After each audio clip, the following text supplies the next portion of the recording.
Assalamualaikum warahmatullahi wabarakatuh. Jumpa lagi dengan saya Tama dalam Ada Apa Gerangan. Bagaimana kabar kalian? Semoga selalu diberikan kesehatan dan juga rezeki yang cukup. Kali ini dalam segmen Cerita Nina Bobo, di mana saya akan membacakan cerita untuk menemani waktu sebelum tidur kalian. Malam ini ada sebuah cerita tentang dendam, atau apa ya? Sebuah rumah yang menyimpan misteri kematian penghuni sebelumnya. Cerita yang ditulis oleh Mas Irhamuddin. Cukup panjang sih ya. Semoga bisa simak sampai akhir dan tidak ketiduran. Oke lah, kita langsung saja menuju ke ceritanya. Letakkan gadget kalian, pejamkan mata. Ceritanya mulai dari sini.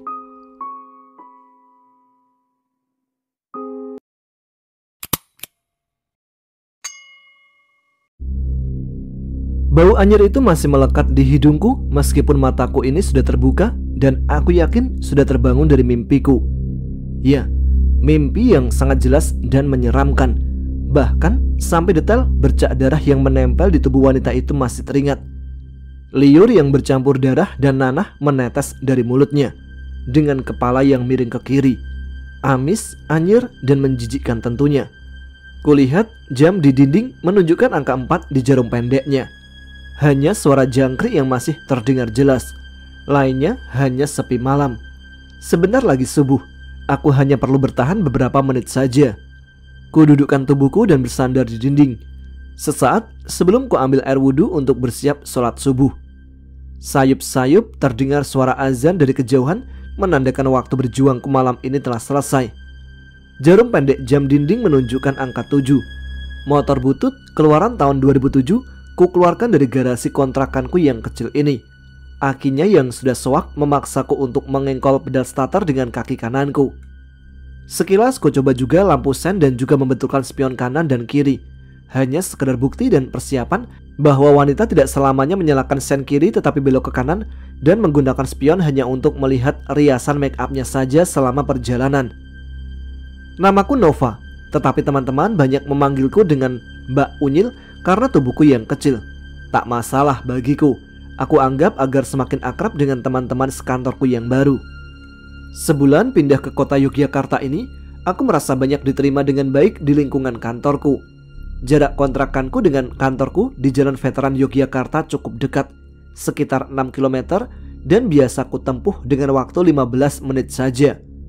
Memang baru saja sebulan lalu aku pindah dari Semarang, kota yang telah lama ku tinggali selama 12 tahun. Pindah ke Yogyakarta bukan keinginanku, tetapi karena ketugasan baru sebagai supervisor. Maka aku ditempatkan di kantor regional Yogyakarta yang baru berjalan 2 tahun.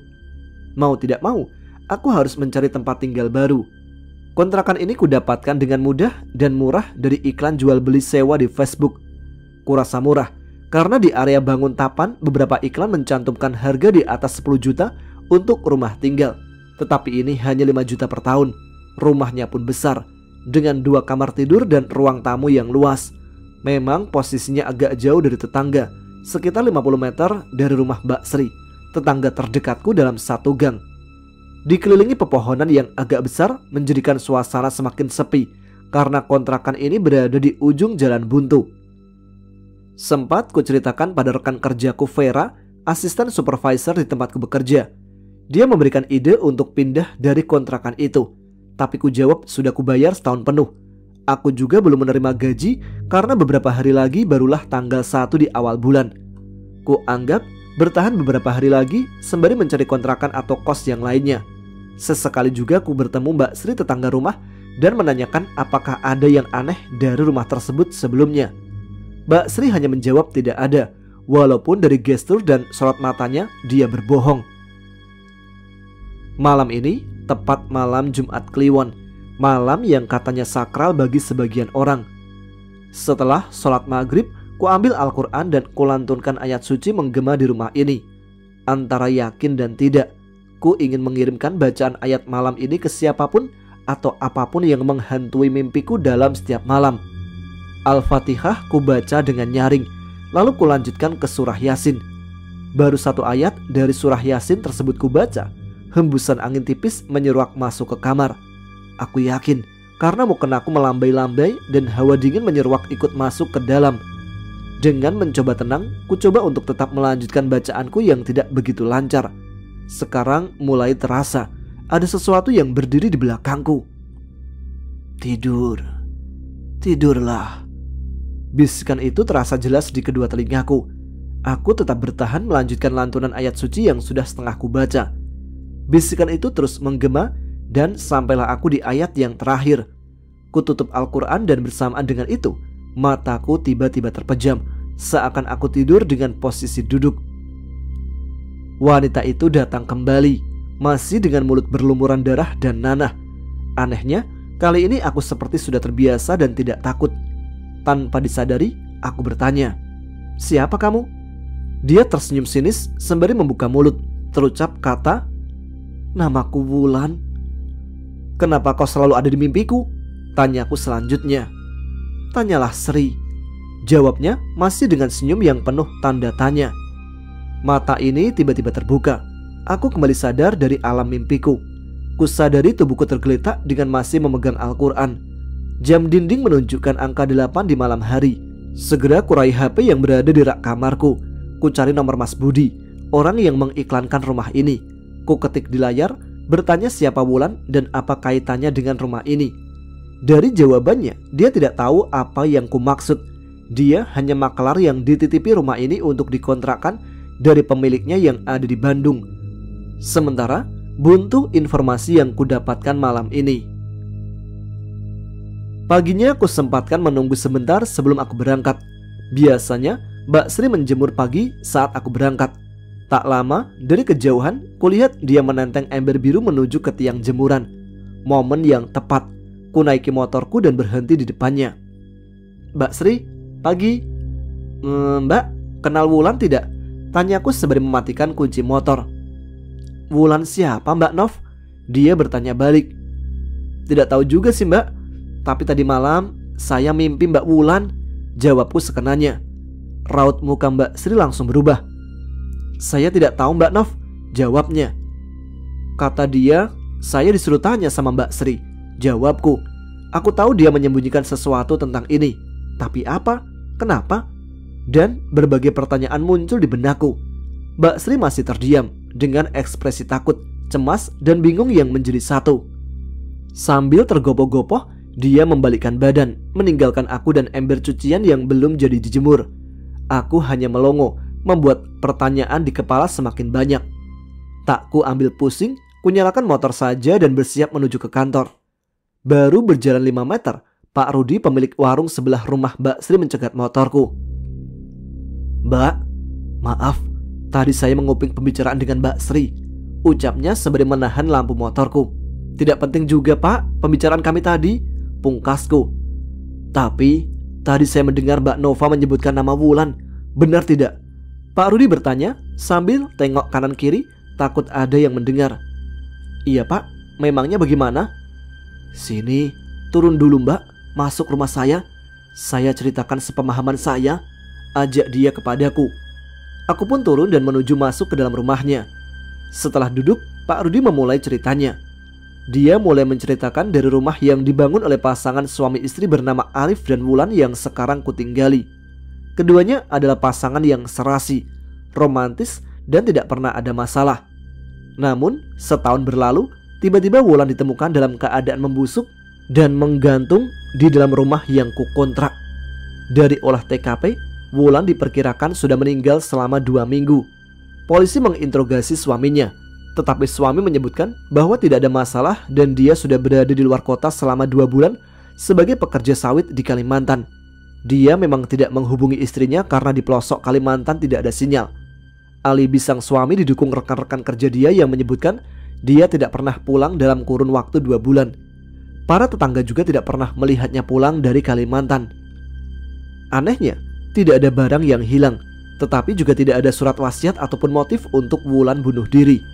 Uang bulanan juga dikirimkan suaminya dengan menitipkan kepada bosnya yang dilanjutkan transfer. Buku tabungan dan rekening juga dicek. Uang masih ada sekitar 15 juta. Artinya, motif ekonomi dan pencurian dikesampingkan. Tetapi, belum ditemukan motif dan indikasi lainnya. Polisi akhirnya menutup kasus dengan hasil Wulan bunuh diri. Setelah kasus itu, rumah tersebut kosong dan dijual ke seorang pembeli dari Bandung. Rumah itu dikontrakkan beberapa kali, tetapi hampir semua tidak betah, hanya bertahan setengah tahun maksimalnya. Aku melongo mendengarkan cerita Pak Rudi. Tak disangka, rumah yang kutinggali sebulan ini adalah tempat untuk bunuh diri. Lebih menyesakkan lagi, Wulan meninggal tanpa ada kejelasan. Otakku berpikir keras. Selain akan meninggalkan rumah ini secepatnya, aku juga penasaran apa titipan pesan dari Wulan. Sembari kuucapkan terima kasih, aku berpamitan kepada Pak Rudi karena akan berangkat menuju ke kantorku. Malam ini, ku coba memejamkan mata lebih awal. Sudah kusiapkan berbagai pertanyaan untuk Wulan saat bertemu nanti di mimpi. Tak ku percaya, aku malah menantikan mimpi buruk yang selama ini kuhindari. Sudah 2 jam tubuhku aku rebahkan di kasur ini, tapi mata tak kunjung terpejam. Bibir ini komat kamit membaca doa sebisanya. Sesekali terselip doa sebelum tidur. Kupandangi jarum jam yang mulai menunjukkan angka 9. Sedikit demi sedikit mata ini mulai terpejam. Wulan, kamu di mana? Suaraku menggema dalam kegelapan. Dia tidak muncul, tetapi bau amis darah dan nanah sudah sampai di hidungku. Sri, Sri, Sri. Teriakan itu menggema memekakkan telingaku. Tiba-tiba dia muncul persis di depanku, lengkap dengan segala darah yang bahkan menciprat ke wajahku. Kali ini aku melihat matanya terbelalak menatapku. Dengusan hidungnya jelas terdengar di telinga. Tapi kali ini aku tidak takut sama sekali. Rasa penasaran ini lebih besar dari ketakutanku. Setidaknya aku percaya dia atau arwah ini tidak akan bisa menyakitiku.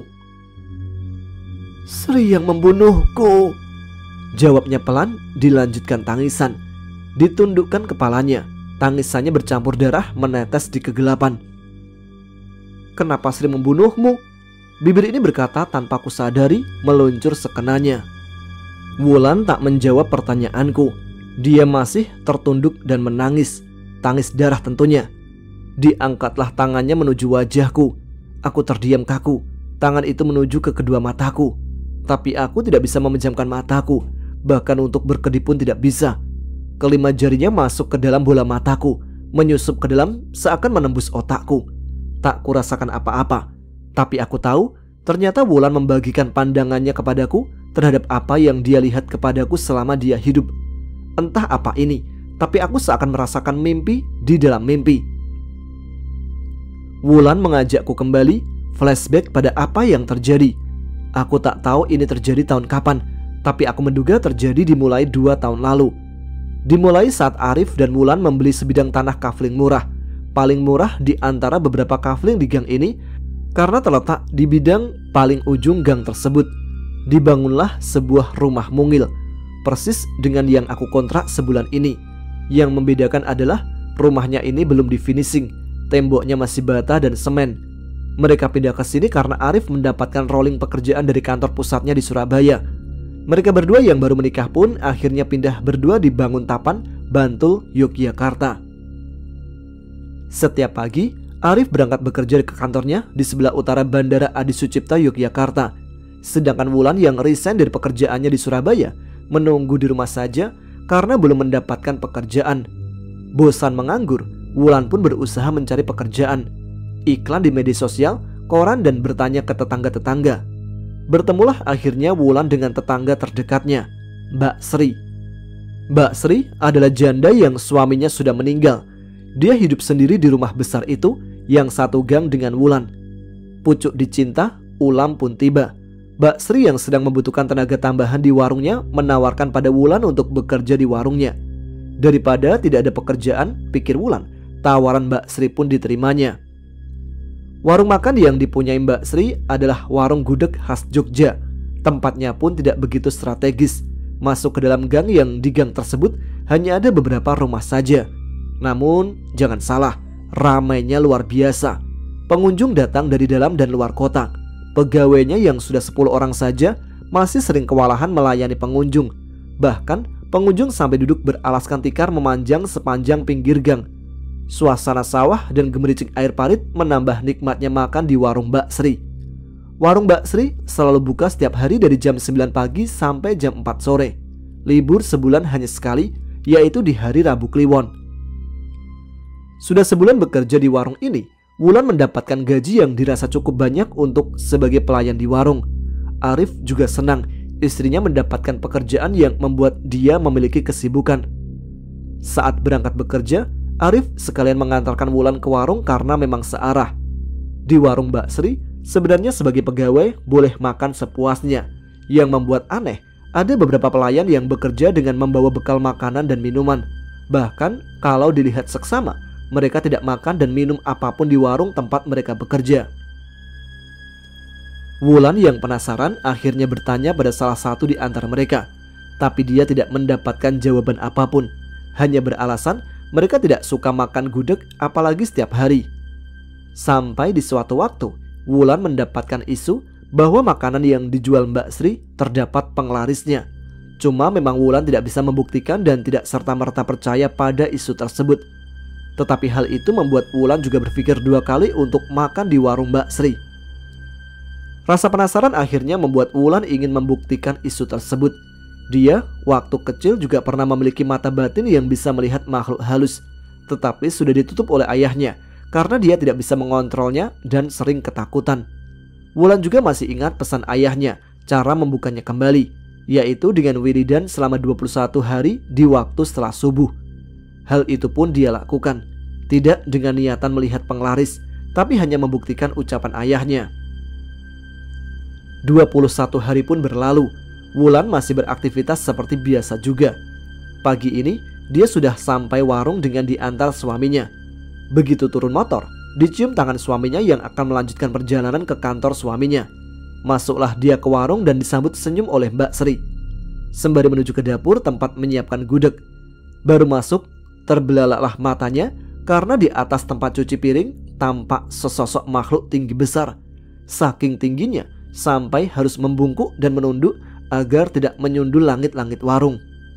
Wulan terhenyak, badannya membeku, nafasnya seakan berhenti.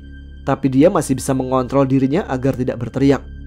Ayahnya pernah berkata, makhluk seperti itu adalah jin. Badannya besar, hitam dan rambutnya hitam menutupi hampir seluruh wajah dan punggungnya. Lidahnya terjulur panjang sampai ke bawah. Jin itu tidak peduli atau mungkin tidak melihat Wulan. Jin itu masih menjilati piring kotor yang belum dicuci. Wulan mencoba menguasai dirinya. Dia mencoba mengatur nafasnya, mundur beberapa langkah dan berlalu keluar. Di luar warung, dia menuju ke sisi sebelah yang belum ramai pengunjung. Menutup wajahnya sembari membaca doa apapun yang dia bisa. Dikuatkan hatinya untuk tenang, sembari berpura-pura tidak ada yang terjadi. Dia ambil tikar dan menggelarnya untuk pengunjung yang baru datang. Seharian ini, Wulan tidak menuju ke dapur. Hanya berkutat mengantarkan gudeg yang diracik Mbak Sri ke para pelanggan. Sesekali matanya melirik, melihat jin itu masih saja menjilati piring kotor pelanggan. Sampai saat mendekati waktu tutup, jin itu perlahan melayang menembus tembok dan berakhir di toilet yang sudah lama rusak. Sepulangnya Wulan, dia tidak berani menceritakan itu kepada suaminya. Mulutnya terkunci rapat. Suaminya pun menanyakan perubahan sikap Wulan, tapi Wulan menjawab hanya kecapean. Maka suaminya pun meminta dia istirahat lebih awal saja. Esoknya, Wulan bekerja seperti biasa, berangkat diantar suaminya ke warung Mbak Sri. Kali ini, dia tidak melihat jin itu di dapur. Matanya berkeliling mencarinya di seluruh sudut warung. Kali ini, dia terhenyak. Dia melihat jin yang berbeda. Wujudnya seperti pocong dengan wajah yang rusak. Kain kafannya hitam kecoklatan penuh dengan tanah. Yang paling mengerikan adalah dari mulut pocong itu keluar air liur yang menetes ke piring makan pengunjung, membuat Wulan ingin muntah. Tanpa sadar dia berlari ke pengunjung di luar yang piringnya sedang diberikan air liur. Diambilnya piring itu dan mengibaskan tangan yang satunya ke arah pocong itu. Semua orang terhenyak, terdiam melihat apa yang dilakukan Wulan. Pocong itu juga sudah pergi menghilang. Suasana menjadi gaduh.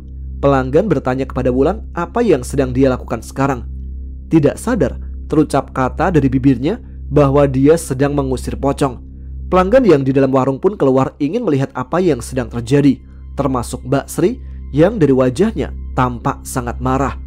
Suasana semakin gaduh. Pelanggan enggan meneruskan makannya dan segera pulang setelah membayar makanannya. Warung mendadak sepi hari ini dan tutup sejam lebih awal walaupun masih banyak gudeg yang tersisa. Sore ini semua pegawai sudah pulang, tinggal Wulan yang menunggu jemputan suaminya.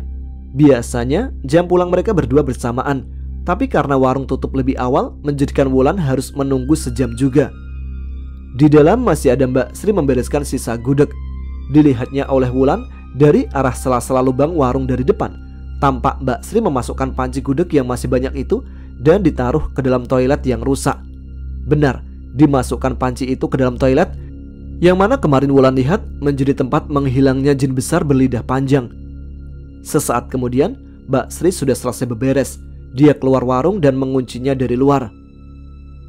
"Wulan, kamu ikut saya saja.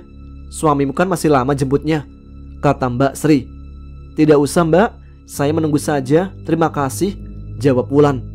"Ayo, suamimu juga pasti tahu kalau kau pulang denganku," pungkasnya dengan memandang penuh arti kepada Wulan.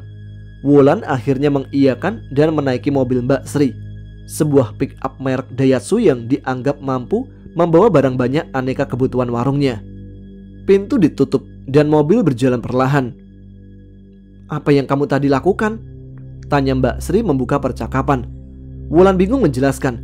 Mulutnya terdiam walaupun banyak yang ingin dia ucapkan. "Tadi kamu melihat pocong, Wul?" telisik Mbak Sri lagi. Wulan tak menjawab. Kepalanya seakan otomatis mengangguk. Termasuk saat Mbak Sri bertanya apakah dia juga melihat jin penjilat. Dia hanya bisa mengangguk. Rumah dan warung Mbak Sri yang dekat menjadikan perjalanan sangat singkat. Mungkin hanya 5 menit. Tapi bagi Wulan seakan sangat lama sekali di dalam mobil. "Wulan, mulai besok kamu tidak usah bekerja di warungku lagi ya. Ini gajimu bulan ini. Aku tambah juga uang pesangonnya. Tutuplah mulutmu, jangan bercerita kepada siapapun," ujar Mbak Sri. Nadanya tidak tinggi, tapi tersirat kemarahan dari suara Mbak Sri. Wulan terdiam, tidak berani mengiyakan dan menolak. Tapi akhirnya dia mengangguk juga. Uang dalam genggamannya sangat banyak. Mungkin hampir ada 30 lembar kertas berwarna merah. Dia berjalan gonta menuju rumahnya yang terpaut hanya 50 meter dari rumah Mbak Sri. Suaminya yang menyusul ke warung akhirnya juga pulang. Didapatinya istrinya tertunduk di depan meja rias di kamarnya. Lembaran uang merah bertumpuk ada di depannya. "Kenapa Wulan? Kok tampak sedih? Padahal ada banyak uang di depanmu." Suaminya menanyakan kenapa dia tampak lesu sembari melepas kemejanya. "Mbak Sri sudah tidak butuh karyawan, Mas, karena kebanyakan. Mulai besok aku sudah tidak bekerja di sana lagi," jawab Wulan. Tentunya Wulan tanpa menceritakan apa yang terjadi sebenarnya. Dia berbohong bahwa Mbak Sri mengurangi beberapa pegawai karena dirasa sudah terlalu banyak. Maka yang dipertahankan adalah pegawai yang sudah lama membantunya. Uang di genggamannya diberikan kepada suaminya. Arif bertanya apakah ini uang pesangon. Wulan pun mengangguk. Arif menghiburnya dengan kata-kata besok akan ada pekerjaan lagi yang lainnya. Setelah Wulan tidak lagi bekerja di warung Mbak Sri, warung itu menjadi semakin sepi. Tak lain karena desas-desus jin penglaris itu semakin menyebar. Beberapa pegawai Mbak Sri juga memilih mundur karena keluarga mereka takut terjadi apa-apa dengan mereka. Kini warung Mbak Sri hanya tersisa 1 orang pegawai yang memang sudah dari dulu membantunya. Warung pun hanya didatangi segelintir orang saja, yang tentunya belum pernah mendengar isu jin penglaris di warung Mbak Sri. 6 bulan bertahan sudah, Mbak Sri akhirnya bangkrut juga dan menutup warungnya. Tak lain karena tidak ada pelanggan yang datang ke warungnya lagi. Dia membawa sisa-sisa perlengkapan warungnya ke rumahnya dan warung itu dijual. Ya, walaupun sampai sekarang belum laku juga karena isu tersebut belum reda. Di kepala Mbak Sri masih mengingat kejadian di mana Wulan membuat ulah pertama kali di warungnya. Waktu itu dia pikir masih akan tetap aman. Ternyata isu jin penglaris digoreng sana-sini, bahkan masuk pada koran dan media sosial. Hal itu tentunya menghancurkan kepercayaan orang untuk kembali makan di warungnya. Mbak Sri mulai berpikir cara apa yang bisa digunakan untuk membalas dendam dengan setimpal kepada Wulan. Nampak Mbak Sri masih sabar menunggu sebulan lagi saat datangnya malam 1 Suro. Sebulan telah berlalu, tibalah juga hari ini Jumat Legi di malam 1 Suro, di mana waktu tun dan demit akan berlangsung. Tundan Demit adalah waktu di mana makhluk halus akan berkumpul dan bisa melintasi dunia roh halus dan dunia manusia dengan mudah. Itu artinya makhluk astral dan manusia bisa berdampingan, bahkan bisa bersentuhan. Mbak Sri sudah siap dengan pakaian ritualnya, sebuah baju jubah hitam dengan ikat kepala hitam. Tidak sembarang hitam. Baju ini adalah hasil rendaman kain mori dalam darah ayam cemani. Melangkah dia masuk ke kamar gelap di bagian belakang rumahnya yang besar. Kamar itu penuh dengan asap dupa dan kemenyan yang membaur menjadi satu. Sesaji aneka rupa ada di depannya. Pisang mas, kelapa hijau, beras, dan kopi hitam akan selalu ada. Seekor ayam cemani dan gagak hitam masih hidup juga ada di depannya. Bunga 7 rupa dengan bokor emas kosong juga telah dia siapkan. Sesaji yang sama persis saat dia memanggil jin saat awal penglaris. Tumbal penglarisnya dia pilih suaminya sendiri. Suaminya yang dia jadikan sakit-sakitan hanya bisa membelalakkan mata dengan tatapan kosong. Orang awam akan mengira dia stroke, tapi orang yang mempunyai kelebihan akan mengetahui bahwa Sukmanya telah pergi meninggalkan jasadnya. Tinggal berakting sedih saat kematian suaminya, maka semua orang telah mempercayai bahwa suami Mbak Sri meninggal karena sakit. Tentunya dengan tumbal itu, tampak hasil dari warungnya semakin ramai. Rumahnya yang dibangun megah, beberapa mobil dan kekayaan melimpah. Namun semua itu telah lenyap karena Wulan. Sri menahan kemarahan yang amat sangat. Saatnya untuk membalas dendam atas segala kerugian yang telah dibuat Wulan, menghancurkan semua yang dia bangun dari nol. Dimulainya ritual dengan membaca japa mantra. Mantra untuk memanggil jin gendruwo yang sudah dia taklukkan sebelumnya. Diangkatnya ayam cemani ke atas, lalu dia gigit leher ayam cemani itu. Ayam cemani meronta, tapi Sri lebih kuat menggigitnya. Darah segar ayam mengucur masuk ke dalam wadah bokor emas. Tetes terakhir dia tunggu. Bahkan darah yang masih menempel di leher ayam dia jilati sebersih mungkin. Darah yang telah terkumpul mulai dia teguk dari bokor emas itu, habis tak tersisa. Dilanjutkan dia dengan mengambil burung gagak. Dia taruh di atas bara api tungku kemenyan. Aroma daging gagak akan menjadi surat undangan untuk gendruwonya. Suasana mistis semakin terasa, sampai akhirnya muncul gendruwo di hadapannya. Wujudnya layaknya kera yang bertubuh besar dan kekar dengan warna kulit hitam kemerahan. Tubuhnya ditutupi rambut lebat yang tumbuh di sekujur tubuhnya. Gendruwo ini telah Sri dapatkan dari pertarungan di hutan perbatasan Kulon Progo dan Purworejo. Gendruwo taklukannya akan melakukan apapun yang diperintahkan oleh Sri. Kali ini Sri memiliki rencana jahat untuk Wulan dan Arif, suaminya. Diperintahkan pada Gendruwo untuk besok mencelakai suami Wulan dan sekaligus menyamar menjadi suami Wulan. Jam menunjukkan angka 7 pagi. Suami Wulan berpamitan kepada Wulan untuk berangkat kerja. Wulan pun membalasnya dengan mencium tangan suaminya, dibalas dengan ciuman hangat di pipi Wulan. Sesuai dengan rencana Mbak Sri, Gendruwo mulai beraksi dengan menutup telinga Arif, dilanjutkan dengan menutup matanya. Saat melintasi lintasan rel kereta api di jalan berbah, dia tidak melihat kereta api, hanya ada tatapan kosong. Telinganya pun ditutupi sehingga tidak mendengar sirene kereta akan melintas. Orang-orang meneriakinya agar berhenti, tapi dia tetap melaju. Beruntung petugas penjaga palang lintasan berlari kencang, mencoba menarik motor Arif agar tidak melintasi rel karena kereta segera lewat. Malang tak dapat ditolak, motornya tetap terserempet. Arif terpelanting beberapa meter dari bibir rel. Orang-orang berkerumun untuk menolongnya. Di rumah, Wulan merasakan firasat tidak enak. Entah apa, tapi dia tahu mungkin tentang suaminya. Namun dia tetap mencoba berpikir positif dan tetap melakukan pekerjaan rumah tangga seperti biasanya. Sampai sore tiba, suaminya belum juga pulang. Nomor handphone juga tidak aktif, sedangkan telepon kantor sudah tidak ada yang mengangkat. Azan maghrib berkumandang saat jam menunjukkan angka 6 sore. Wulan masih menunggu di ruang tamu. Pintu dari luar diketuk orang. Dengan memanggil nama Wulan, Wulan langsung membuka pintu rumahnya, melihat suaminya berdiri di depan rumah. "Mas Arif, kok HP-nya ndak aktif?" tanya Wulan dengan muka cemberut. "HP-ku jatuh saat berangkat tadi. Kayaknya jatuh saat melintasi rel kereta. Aku cari lagi tidak ketemu," jawabnya sambil mencubit pipi Wulan. "Besok beli lagi saja," tambahnya. Wulan masuk dan membawakan handuk, meminta suaminya segera mandi.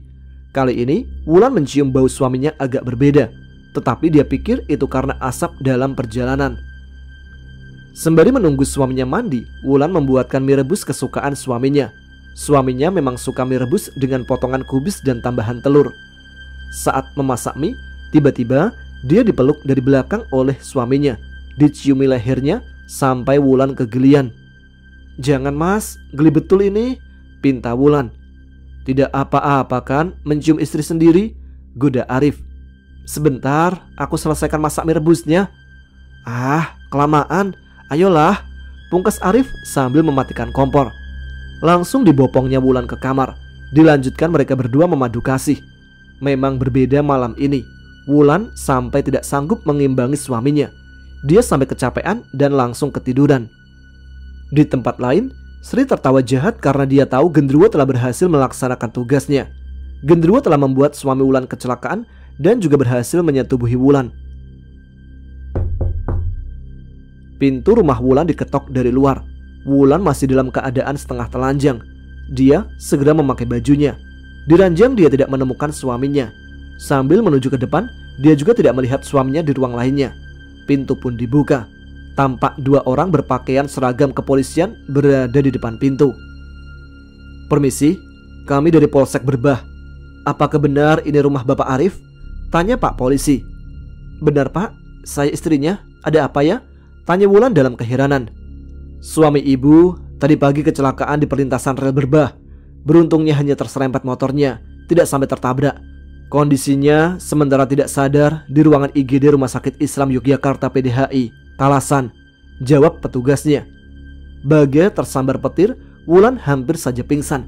Tapi dia masih yakin suaminya ada di rumah. Tanpa memperdulikan polisi, dia berkeliling rumah mencari suaminya. Tapi suaminya tidak ditemukan. Polisi pun menawarkan untuk mengantarkan Wulan ke rumah sakit. Dia meminta waktu untuk berkemas lebih dahulu. Dalam perjalanan, Wulan berpikir keras apa saja yang baru saja terjadi. Karena dia sangat yakin suaminya pulang ke rumah. Bahkan detail di kamar dia masih ingat semua. Memang suaminya tidak seperti biasanya, tapi ia yakin yang tadi pulang itu adalah suaminya. Sesampainya di rumah sakit, Wulan dapati suaminya sudah sadar. Hanya beberapa bagian tubuhnya yang terluka, tapi tidak parah. Dari informasi Pak Polisi, disampaikan motornya agak parah kerusakannya dan masih berada di Polsek Berbah. Wulan tidak ambil pusing, yang penting suaminya dalam keadaan baik-baik saja. Perawat membantu menjelaskan keadaan suaminya. Secara garis besar tidak tampak luka yang serius.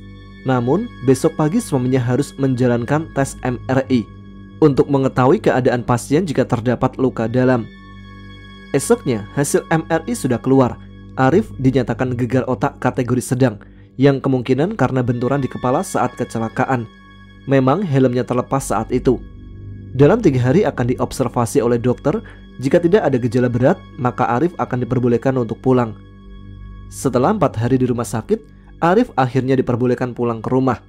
Rekan-rekan Arif juga menjenguk di rumah sakit dan di rumah setelah pulang dari rumah sakit. Semua tampak seperti sedia kala kembali. Wulan masih mengingat jelas kejadian di rumah yang bersamaan dengan saat suaminya kecelakaan. Namun Wulan tidak berani untuk menyampaikan kepada suaminya. Suaminya pun telah mulai bekerja kembali. Tetapi di kantor tampak sering tidak fokus bekerja, mudah pusing dan sempat beberapa kali ketiduran di mejanya. Karena sering ditegur oleh atasannya, Arif berusaha agar selalu terjaga. Namun ternyata itu malah membuatnya jatuh pingsan di kantornya. Ternyata efeknya masih terasa sampai sekarang. Saat diperiksa dokter kembali, dokter menyampaikan kemungkinan karena efek gegar otak dari kecelakaan tersebut masih ada. Mau bagaimana lagi? Arif hanya bisa meminum obat anti pusing dengan suplemen vitamin agar dia bisa senantiasa bekerja. Untuk operasi tentu belum ada biaya. Sempat sering sakit dan izin tidak berangkat, akhirnya menjadikan atasannya mempertimbangkan hasil pekerjaan Arif. Target lapangan tidak sesuai, berkas di kantor juga terbengkalai. Hasil dari rapat pimpinan dengan HRD diambil kesimpulan terbaik adalah merumahkan atau PHK pada Arif demi kesehatannya. Pesangon juga diberikan kepada Arif beserta beberapa sumbangan uang dari rekan-rekan kerjanya. Sebulan menganggur berdua di rumah tentunya sangat tidak enak. Apalagi sebagai kepala rumah tangga harus mencari nafkah untuk keluarganya. Kondisi kesehatan juga sudah semakin stabil. Arif sudah bisa beraktivitas seperti biasanya. Dia juga mencoba melamar kembali pada kantor yang lama, tapi posisinya sudah diisi oleh orang lain. HRD menyampaikan akan mencoba menerimanya kembali tanpa tes sekiranya nanti ada posisi yang bisa Arif isi. Namun tentunya tanpa kejelasan kapan. Padahal uang pesangon dan tabungan juga mulai menipis. Setelah kesana kemari mencari pekerjaan tidak ada yang menerima, dia mendapatkan telepon dari rekan lamanya di Surabaya. Dia ditawari untuk menjadi mandor di kebun kelapa sawit di Kalimantan dengan iming-iming gaji yang cukup besar, yaitu 5 juta per bulan. Cuma memang karena ini lahan baru, aksesnya sulit dan belum terjangkau dengan mudah. Listrik juga masih tenaga surya, sinyal telepon dan internet belum masuk. Bagaimana menurutmu? Mau ambil tidak pekerjaannya? Tanya Arif kepada Wulan setelah bercerita mengenai tawaran temannya. Aku menurut saja mas, yang penting halal barokah. Tetapi kalau serumah bedeng yang isinya semua laki-laki, aku tidak berani ikut. Aku menunggu di sini saja dulu, jawab Wulan. Pada awalnya Wulan ingin ikut, tetapi karena semua pekerja adalah laki-laki, maka Wulan mengurungkan niatnya. Wulan menunggu di Jogja saja sembari mencari pekerjaan lain agar tidak bosan sendirian di rumah. Arif akhirnya berangkat ke Kalimantan melalui jalur laut dari pelabuhan Tanjung Perak bersama temannya. Sebelum memasuki area kelapa sawit, dia mengabarkan sudah sampai dengan selamat. Uang gaji akan dia transfer secepatnya setelah nanti dapat gaji, dengan dititipkan ke atasannya yang setiap beberapa hari sekali membawa sawit ke tempat pengolahan selanjutnya. Wulan hanya bisa mendoakan semoga suaminya selalu sehat di sana. Sebulan tak terasa telah berlalu. Gaji pertama juga telah sampai di Wulan. Alhamdulillah cukup banyak dan dia simpan saja karena kebutuhan Wulan di rumah tidak banyak. Arif juga mengirim dengan nominal yang hampir utuh karena hampir semua kebutuhannya ditanggung oleh tempat dia bekerja. Wulan juga masih berusaha mencari pekerjaan lagi. Akan tetapi lulusan SMA tidak banyak lowongan yang tersedia. Jikapun ada, biasanya sudah penuh diisi saat Wulan mencoba memasukkan lamarannya. Hari-harinya lebih sering dilewati dengan kesibukan sebagai rumah tangga dan berkebun di samping rumahnya. Sedangkan 50 meter dari rumah Wulan, Sri sedang menyusun kembali pembalasan untuk Wulan. Kendali untuk Wulan sudah dia masukkan ke rahim Wulan lewat persetubuhan dengan genderuwo yang menyamar sebagai suaminya. Sri masih menunggu waktu 16 hari lagi untuk menuju puncak pembalasan kepada Wulan, yaitu pada hari Selasa Legi. Sri sudah menghitung weton Wulan, dan hari naas yang harus dihindari Wulan adalah Selasa Legi pada bulan Mulut ini, karena itu adalah hari tali wangke baginya.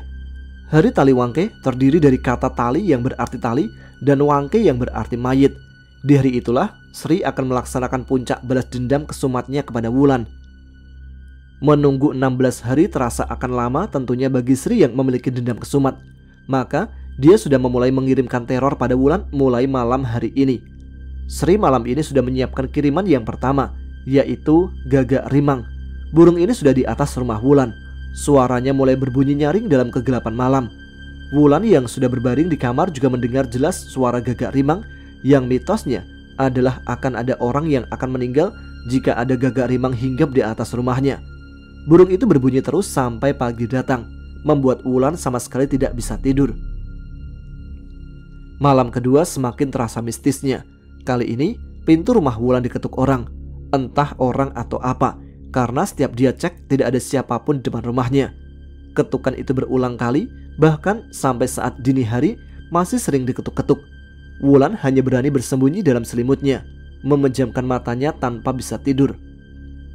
Malam ketiga, teror tidak hanya suara. Kali ini Sri mengirimkan banaspati, api yang menyala terbang untuk mengelilingi rumah Wulan. Wulan yang melihat api tersebut pun bergidik dan segera masuk ke dalam rumahnya. Sudah 3 hari ini, Wulan tidak bisa tidur di malam hari. Dia hanya bisa menggantinya dengan tidur di siang hari. Itu pun tidak bisa lama, karena dia juga harus mengerjakan pekerjaan rumah tangga, keluar berbelanja, dan lain sebagainya. Malam ini, Wulan sudah mulai bersiap menunggu apalagi yang akan datang. Sampai tengah malam, tidak ada apapun. Sampai saat jam menunjukkan angka 12 malam, mulai terdengar tangis sesenggukan. Kali ini suaranya sangat jelas. Wulan yakin suaranya dari dalam rumah. Dia mulai mencari sumber suara itu. Semua lampu rumah dinyalakannya, membantu dia untuk mengusir sedikit rasa takutnya. Sayup-sayup terdengar suara itu berasal dari arah kamar mandi. Dibukanya pintu kamar mandi sedikit demi sedikit. Mulai tampak sedikit kain warna putih di dasar lantainya. Hanya sekilas dia melihat wajah hitam dengan uraian rambut panjang yang menjuntai disertai tatapan mata tajam menusuk. Wulan langsung berteriak, berlari ke kamarnya dan mengunci dari dalam, segera bersembunyi dalam selimut. Dia masih bisa mendengarkan tangisan itu walaupun telah ditutup rapat telinga dengan kedua tangannya. 2 minggu sudah Wulan tidak tidur nyenyak, makan pun tidak enak, mau keluar juga takut. Mentalnya remuk redam dengan teror yang entah dari mana dia tidak tahu. Kuntilanak, banaspati, pocong yang menggantung di pojok atas ruangan, genderuwo yang berdiri di depan jendela, dan setan-setan lainnya silih berganti berdatangan. Rumahnya tak terurus karena Wulan lebih memilih senantiasa bersembunyi dalam kamar. Badannya mulai kurus, tatapan sayunan kosong, ingin dia mengabari suaminya, tetapi apalah daya, suaminya hanya bisa mengirim pesan kabar sebulan sekali saat berbelanja di pasar kota. Tibalah malam ini di hari yang telah ditunggu Sri. Sesaji di ruangannya tampak lebih banyak. Ya, karena dia akan mengundang semuanya malam ini untuk datang ke rumah Wulan. Sri sudah memastikan bahwa Wulan sudah dalam kondisi depresi dan bahkan bertepatan dengan saat datang bulan. Kondisi di mana Wulan tidak bisa bersuci, sholat dan mengaji. Hal ini pas tepat di hari naas Taliwangke. Maka dipanggillah semua sekutu jahatnya untuk segera menuju ke rumah Wulan. Bau busuk menyeruak di rumah Wulan, bahkan sampai Wulan menutup hidung. Suara-suara barang rumah yang berbunyi, bergeser, gelas-gelas berdenting, radio menyala dan mati, pertanda mereka semua sudah datang di rumah Wulan. Wulan yang bersembunyi di balik selimut, ketakutan setengah mati. Badannya menggigil keras, gigi gemerutuk beradu dan keringat bercucuran. Dia menangis, bahkan sampai sudah tidak keluar air mata karena setiap malam menangis. Puncak dari teror ini sudah dimulai. Guna-guna yang dikirimkan melalui genderuwo dan masuk ke rahim Wulan mulai terasa. Perutnya terasa sangat sakit. Wulan mengerang memegang perutnya, mulai menjerit, bahkan sampai berguling-guling di atas kasurnya. Jeritannya tidak akan terdengar siapapun karena rumahnya yang jauh dari tetangga. Selimutnya sudah terlepas entah kemana. Dia melihat kasurnya telah dikelilingi setan-setan, bahkan sampai sesak kamar ini karena mereka berjubelan. Wulan hanya bisa memegang perutnya saja sampai akhirnya sakitnya mereda sendiri. Dengan meredanya sakit itu ternyata adalah pertanda raganya sudah dikuasai oleh guna-guna dari Sri. Badan Wulan mulai bergerak dengan sendirinya. Dia berdiri di atas kasur di tengah setan-setan yang mengelilinginya. Matanya terbelalak, bibirnya meracau. Jelas bahwa bukan jiwa Wulan yang berada dalam tubuhnya. Dia mulai berjalan perlahan turun dari kasur, membuka pintu dan menuju ke dapur. Sekutu setan mengikutinya dari belakang tubuh Wulan yang berjalan gontai. Tangan kecil Wulan meraih sebuah tali yang tidak begitu besar, dari bawah meja cuci piring. Berjalan kembali Wulan ke ruang tengah. Dengan gerakan kibasan tangan, meja itu bergeser ke tengah ruangan. Kibasan tangan selanjutnya menerbangkan kursi untuk berada di atas meja. Selanjutnya, dengan sekali hentak, dia sudah berada di atas kursi tersebut. Tali dalam genggamannya mulai terikat di kayu penyangga atap rumahnya. Simpul tali dibuatnya menjadi sebuah lubang yang cukup untuk kepalanya masuk. Setan-setan mulai berteriak, gaduh, tertawa. Kepala Wulan bergerak memasuki lubang tali. Lehernya mulai terangkat tali itu. Antara sadar dan tidak, dia berjuang menolaknya. Namun tidak ada kuasa yang bisa dia lakukan. Badannya bergerak sendiri tanpa bisa dia kontrol. Menangislah dia. Apakah sudah tiba waktunya untuk mati? Bagaimana Wulan? Rasakan balas dendamku. Tidak usah banyak tingkah. Aku bisa melakukan apapun pada dirimu. Aku hancur karena dirimu. Sekarang gantian kamu akan merasakan mati. Aku akan membuatmu mati. Teriakan Sri menggema di seluruh ruangan walaupun dia tidak ada di sana. Suara Sri adalah yang terakhir Wulan dengar. Karena setelah itu kursi tempat pijakannya jatuh. Lehernya langsung tercekik. Wulan tak bisa bernafas, hanya bisa menangis saja. Tangannya meronta tanpa ada tenaga. Setan-setan yang mengelilingnya tertawa menyambut kedatangan Wulan ke alam gaib. Matilah Wulan dalam keadaan tergantung di tengah rumahnya. 13 hari berlalu, mayat Wulan ditemukan warga. Berawal dari Pak Budi yang mencari ayamnya yang tak pulang semalaman, dia mencari di area sekeliling rumahnya, sampai mendekati jalan buntu yang terdapat rumah Wulan. Bau busuk tercium di hidungnya. Yakin baunya berasal dari rumah Wulan, dia mengetuk pintu rumahnya. Tak ada yang menjawab salamnya. Pintu juga terkunci. Pak Budi melaporkan hal mencurigakan itu kepada Pak RT yang kemudian juga diteruskan kepada polisi Babin Kamtipnas. Atas kesepakatan warga, pintu pun didobrak. Orang-orang yang melihat Wulan tergantung banyak yang langsung muntah. Bahkan Bu Jiem, istri Pak Budi, pingsan melihatnya. Jasad yang tergantung itu sudah membusuk, darah dan nanah menetes di lantai. Belatung sudah menggerogoti tubuh Wulan. Tubuh berwarna biru keunguan. Suasana menjadi gaduh dan penuh dengan pembicaraan. Tim forensik diterjunkan ke lokasi, menurunkan mayatnya dan membawa ke rumah sakit Bayangkara untuk diotopsi. Tim reskrim juga diturunkan untuk olah TKP, mencari motif dan kemungkinan barang hilang. Arif, suaminya juga baru bisa dihubungi sehari kemudian, karena harus ada yang menyusul dari kota ke area perkebunan sawit untuk menyampaikan istrinya meninggal dengan cara menggantung. Sesampainya di rumah sakit, Arif menandatangani surat visum et repertum sebagai persetujuan untuk autopsi Wulan. Arif pun diperiksa tim penyidik, tapi Arif tidak tahu apa penyebab istrinya nekat gantung diri. Dia juga berkomunikasi hanya awal bulan ini saja karena keterbatasan jaringan telekomunikasi.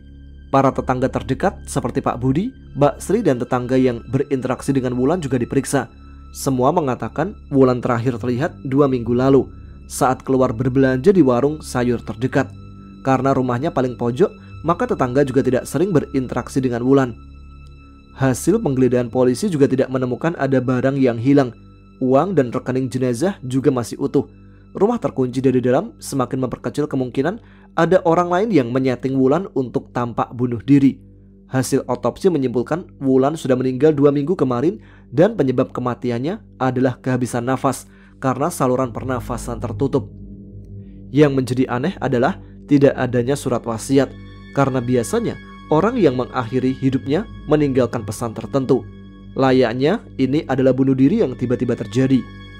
Hasil penelusuran 2 minggu polisi akhirnya menyatakan kasus ditutup karena bunuh diri. Suami Wulan, Arif pun akhirnya memilih menjual murah rumah itu dan dibeli orang Bandung yang ingin menjadikan rumah kontrakan.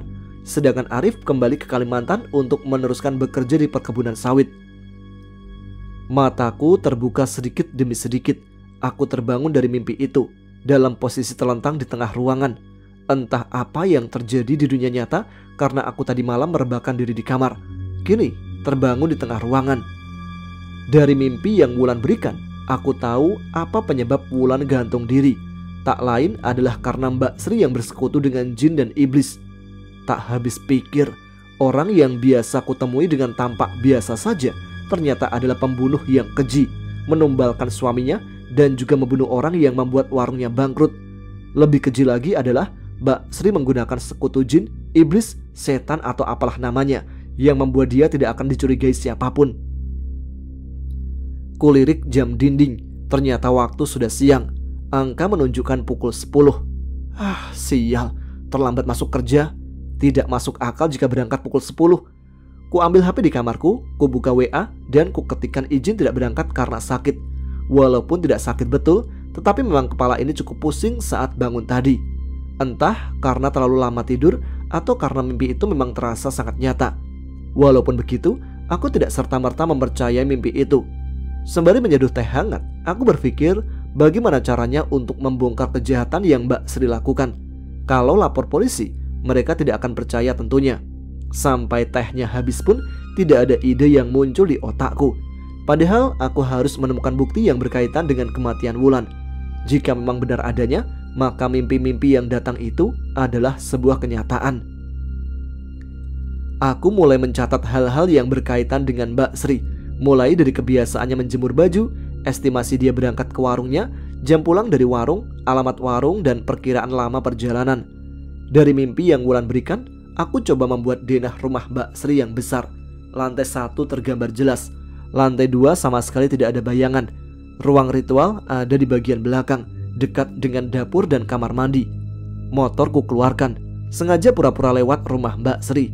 Semua bagian rumah berpagar tinggi, pintu gerbang hanya ada di depan. Rumah yang terlalu mencolok dibandingkan tetangga lainnya. Dan yang aneh adalah tidak ada pembantu dan petugas keamanan yang dia pekerjakan, setauku. Seharian berkutat, akhirnya kuputuskan waktu yang tepat untuk bisa menyusup ke rumah Mbak Sri, yaitu saat hari Minggu besok, di saat Mbak Sri berada di warungnya, untuk membuktikan apakah benar Mbak Sri memiliki ritual sakral di rumahnya. Esoknya, tangga itu kini menempel di tembok belakang rumah. Kakiku mulai menapak anak tangga satu demi satu. Dari atas tembok aku melompat menuju ke kebun belakang rumah Mbak Sri. Tanaman dan rerumputan yang agak tinggi sedikit menghalangi langkahku. Sebuah pintu dan jendela terlihat di belakang rumah. Terkunci, namun aku tidak habis akal karena aku sudah menyiapkan sebuah obeng. Jendela berhasil aku congkal dengan mudah. Sekilas aku mengamati ini adalah dapur. Perlahan tubuhku kuseret masuk. Pintu ruang ritual sudah nampak di depan mataku, persis di samping dapur seperti di mimpi itu. Nafasku tertahan. Jujur aku sedikit takut. Kutariknya gagang pintu itu, tidak terkunci. Ternyata benar, ini adalah ruang ritual Mbak Sri. Ruangan ini tidak besar. Di dalamnya tidak banyak barang dengan cat yang seutuhnya hitam. Hanya ada beberapa alat untuk sesaji saja seperti bokor emas, tungku kemenyan, tampah, beberapa keris, dan wadah dupa. Boneka jalangkung dan boneka yang biasa untuk santet juga ada. Tidak ada sesaji seperti yang aku bayangkan. Mungkin karena Mbak Sri belum waktunya melakukan ritual. Di atas meja kecil terdapat beberapa tumpukan kertas. Aku mengambilnya, membukanya satu persatu. Mataku tertuju pada sebuah tulisan dengan coretan yang tidak jelas. Mengandalkan cahaya dari luar ruangan, aku sedikit bisa membaca isinya. Di situ ada nama suaminya, nama Wulan, dan beberapa nama lainnya dengan centang di belakang nama-nama tersebut. Ada juga nama-nama yang belum diberikan centang. Dan ada nama Pak Budi dalam list itu. Foto-foto mereka juga ada di tumpukan kertas itu. Asumsi dalam pikiranku, ini adalah nama korban dan calon korban yang akan digunakan Mbak Sri, mungkin sebagai tumbalnya. Pintu tertutup. Aku terperanjat sampai kertas-kertas itu berjatuhan. Segera aku dorong pintu itu. Tidak bisa, ini terkunci. Gelap sekali karena memang ruangan ini tidak dipasangi lampu. HP, iya HP. Aku mengeluarkan HP dari kantong saku. Senter kamera aku nyalakan. Baiknya aku foto dulu kumpulan kertas yang kutemukan, lengkap dengan foto-foto orang yang ada di dalamnya. Bau aneh tercium dari hidungku. Kuputarkan cahaya HP ke ruangan ini. Jantungku seperti berhenti sampai aku jatuh terduduk. Cahaya senterku menangkap bayangan di depan mataku. Hanya bayangan, tapi sangat jelas. Sesosok makhluk besar berbulu hitam, persis dengan apa yang ada di mimpi yang Wulan berikan. Taringnya memanjang dengan mata yang merah menyala, kuku yang sangat panjang, bahkan lebih panjang dari jari tangan dan kakinya. Ku coba merapal doa sebisanya. Baru beberapa ayat ku baca, tapi dengan kekuatan mistis genderuwo itu mengangkat dan membanting tubuh kecilku. Diangkat dan dibenturkan ke lantai serta tembok. Hilanglah kesadaranku. Aku merasakan darah juga mengucur melalui kepala dan mulut ini. Semua terasa gelap. Bangunlah, kamu harus bangun. Wulan datang melalui mimpiku lagi. Tidak bisa Wulan, badanku terasa remuk, jawabku. Kalau begitu, aku akan meminjam ragamu, sahutnya. Belum aku menjawab apapun, aku sudah kembali bisa melihat ruangan ritual lagi. Genderuwo juga masih ada dan berdiri di sana. Apa ini? Aku juga melihat tubuhku masih ada di lantai. Ternyata aku seperti telah keluar dari ragaku. Rohku ada di luar tubuhku. Seakan menambah keherananku, jasadku kini mulai membuka mata, bangun dan berdiri, menatapku. Aneh sekali rasanya dipandang oleh badanku. Namun, kini aku tahu bahwa yang mengisi badanku sekarang adalah Wulan. Pintu ruangan tiba-tiba terbuka. Mbak Sri berdiri di depan pintu. Pasti genderuwo itu yang mengirimkan kabar kepada majikannya. Ngapa kau nengkene Nova? Mbak Sri menghardikku, menghardik jasadku yang berisi roh Wulan. Ternyata Mbak Sri tidak melihat rohku yang keluar dari tubuhku. Melalui badanku, Wulan tersenyum sinis menatap dengan kebencian, melangkah maju ke depan menuju Mbak Sri. Genderuwo segera berusaha menghalangi dengan kekuatannya, tapi tidak terjadi apapun. Badanku yang dipinjam Wulan mulai mengeluarkan cahaya merah, entah dari mana asalnya. Yang jelas, aku merasa cahaya itu seperti tameng yang melindungi jasadku dari ancaman. Jasadku masih bergerak maju. Mbak Sri tidak mau tinggal diam. Dia juga maju dan menjambak rambut kepala, mencoba menjatuhkan tubuhku. Tak berhasil, seperti ada tenaga yang mendukung tubuhku. Wulan menyeringai sinis lagi. Kini dia menggunakan tubuhku untuk mencekik Mbak Sri. Dicekiknya dan bahkan sampai terangkat, lalu dibantingnya ke bawah. Mbak Sri ketakutan, mundur perlahan dalam duduknya. "Ampun, ampun, jangan bunuh aku," ucapnya dalam isak tangis. "Nova? Kamu kira ini Nova? Aku Wulan, Sri. Masa kamu sudah lupa denganku?" Wulan menjawab dengan cekikikan. "Setelah kau bunuh, lalu kamu masih bisa melupakanku, Sri? Kebangetan sekali." Pekik Wulan, suaranya parau, tidak seperti suaraku walaupun dia memakai badanku. Sri mundur terduduk sampai mentoklah dia di ujung tembok, menangis lalu menelungkup bersujud meminta ampun. "Setelah kamu tumbalkan keluargamu, kamu bunuh, kamu masih menginginkan ampunan? Telat, Sri." Tangan kiriku menjambak rambut Sri. Sri mencoba melepaskan tanganku. Tak akan bisa, tak akan kulepaskan. Tangan kananku menggenggam sebilah keris yang diambilnya dari ruang ritual. Jiwaku berontak ingin menahan ini, tapi Wulan sudah menguasai penuh tubuh ini. Dia mulai mengarahkan keris itu ke punggungnya. 1 tusukan, 2, 3, dan seterusnya. Bahkan aku tak bisa menghitungnya. Sri menggelepar di lantai, mengerang kesakitan. Tubuhku dibawa Wulan ke dapur mengambil korek dan pisau.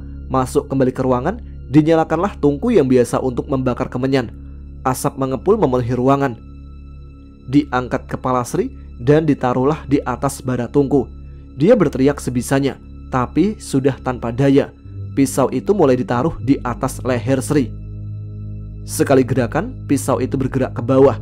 Darah keluar dari kerongkongan Sri, menetes ke tungku kemenyan, mengucur deras, menguap terkena bara api. Asap semakin pekat di ruangan sempit ini. Badan Sri mengejang, tanda otak dan jantung tidak mendapatkan cukup darah. Bau darah pun mengundang setan-setan. Mereka bergembira karena akan menyambut anggota keluarga baru. Anggota keluarga yang bahkan menjadi tuan mereka selama beberapa selang waktu. Setan-setan itu datang dan menyesaki ruangan, tertawa memekik, mendampingi pisau yang terus naik dan turun. Mataku mulai terbuka. Asap ruang ritual menyesakkan pernafasanku. Ku coba untuk berdiri, tapi tanganku masih seperti memegang sesuatu. Tangan kananku memegang pisau penuh darah, dan tangan kiriku mencengkram rambut. Rambut dengan kepala Sri yang telah terpisah dari badannya. Makanan sarapanku tadi langsung keluar melalui mulutku. Perutku langsung mual melihat kepala buntung itu. Ku lemparkan secara refleks. Mataku berkunang-kunang dan isi perutku juga ingin keluar lagi. Ku coba berdiri, tapi kaki kiriku tak bisa kugerakkan. Dengan ngesot aku tarik tubuhku untuk keluar dari rumah besar ini. Gagang pintu rumah sudah kuraih. Ku coba minta tolong, tapi tidak ada yang mendengar. Ku seret lagi tubuhku keluar dari gerbang rumah menuju rumah Pak Budi yang terdekat. Namun daya tubuhku seakan habis, bahkan untuk membuka mata pun tak bisa. Pak Budi berlari keluar dari rumahnya saat dia melihat aku tergeletak di pinggir jalan gang. "Ada apa ini, Mbak?" tanya Pak Budi yang tampak kaget, ketakutan, dan kebingungan. Aku tak bisa menjawab. Lidahku keluh dan sudah tidak berdaya lagi. Pak Budi masuk ke rumah memanggil istrinya, memapah tubuhku ke dalam rumah untuk dibaringkan di ruang tamu. Segelas air putih dari Bu Jiem aku teguk habis, tapi tidak menambah daya apapun padaku. Dia juga membawakan handuk basah untuk menyeka darah di wajahku. Pak Budi lalu berlari keluar lagi. Di luar, Pak Budi tampak panik menelpon Pak RT. "Sekarang Pak RT, aku ora arti ono apa, sing jelas Nova ning omahku. Sri mati ning omahe." Dengan nada agak berteriak panik. "Iya, sekarang tak kesana. Tak telepon Pak Babin sekalian," saut Pak RT melalui telepon. Singkatnya, polisi datang ke rumah Mbak Sri. Polisi melakukan olah TKP dan membawa mayat Mbak Sri. Aku juga dibawa dengan mobil ambulan yang berbeda menuju Rumah Sakit Bayangkara, Yogyakarta. Suasana ruang IGD tidak begitu ramai. Pasien hanya ada aku saja dan beberapa polisi yang menjagaku. Sebuah borgol mengikat tanganku dan ranjang besi ini. Selang infus juga terpasang di lengan kiriku. Kulirik jam menunjukkan pukul 6 sore. Kesadaranku sudah pulih seutuhnya, walaupun badan ini masih belum bisa aku gerakkan dengan baik. Ditambah lagi, kaki kiriku masih sakit. Semoga tidak patah tulang. Seorang polisi wanita masuk ke ruang IGD, menutup tirai sehingga tinggal kami berdua yang ada di bilik kecil ini. Terkembang senyum dari wajahnya yang mungkin sudah berumur sekitar 40 tahun lebih. "Perkenalkan, saya Widya, Kapolsek Banguntapan. Dengan Mbak siapa saya bicara?" Sapanya lembut sembari memegang tangan kananku. "Saya Nova, Bu." "Baik, Mbak Nova ya. Sementara istirahat dulu. Maaf, harus kami menahan Anda dahulu karena korban yang berada di rumah meninggal terbunuh.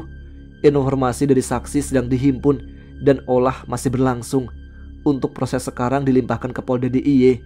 Jawabnya pelan tapi penuh arti. Tapi bukan saya yang membunuh, Bu. Aku mulai menangis. Siapa yang membunuh korban? Apa kamu tahu? Wulan.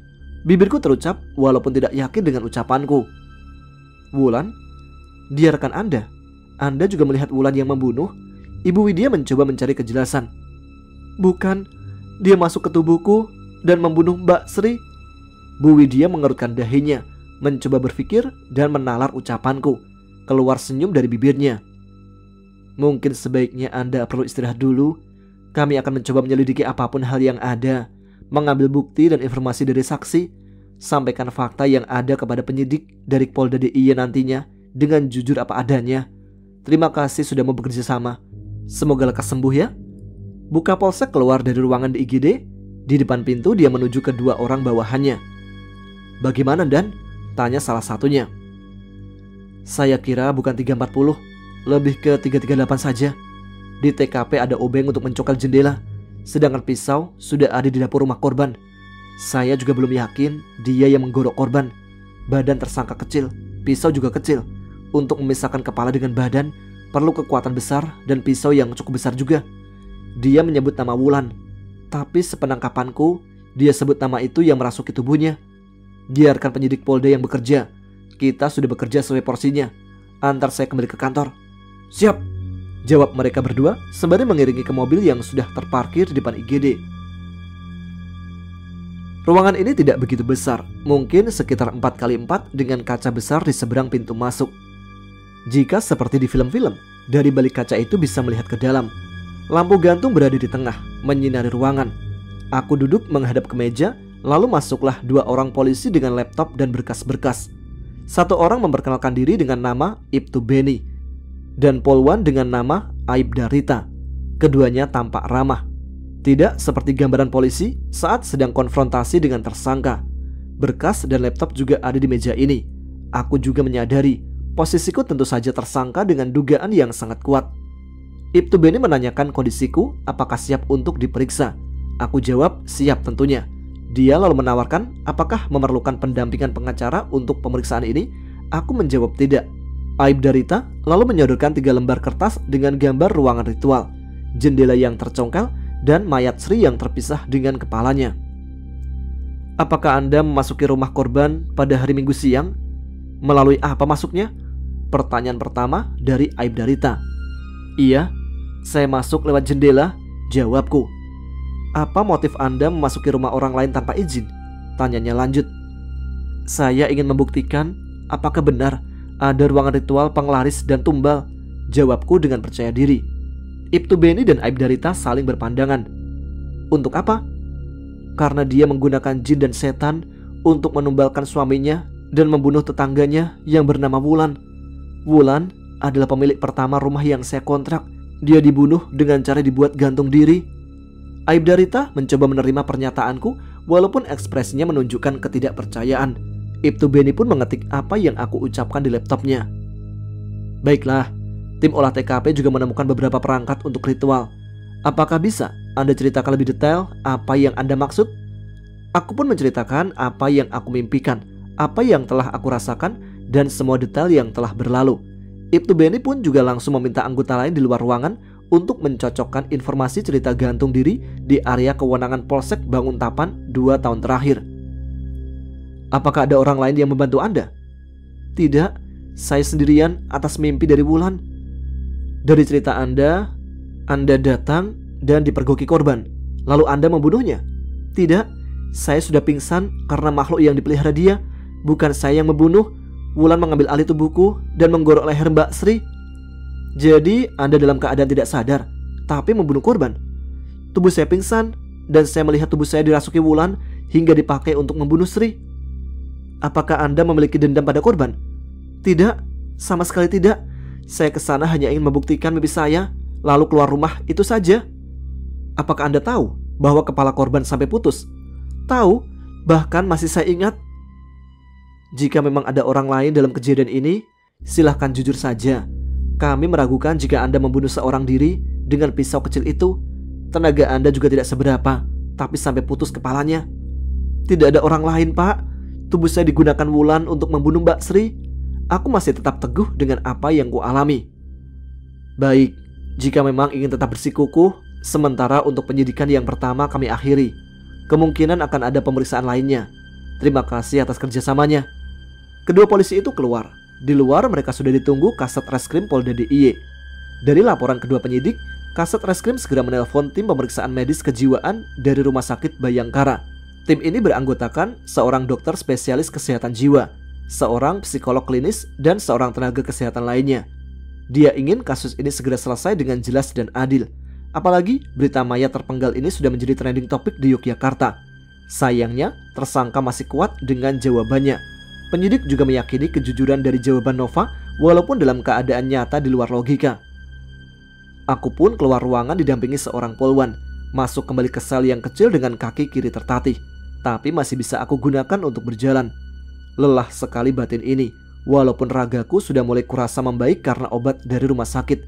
Ingin menyesali apa yang terjadi, tapi semua memang sudah terjadi. Ingin aku menangis, tapi bahkan sudah tidak keluar air mata lagi.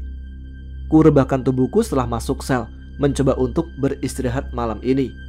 Teringat kemarin saat ibuku di Semarang sudah aku kabari apa yang terjadi. Dia menangis sejadi-jadinya di telepon. Dilanjutkan dengan suara adik lelakiku yang mencoba tegar dan kuat walaupun suara tangisannya tetap keluar. Tadi pagi mereka pun datang.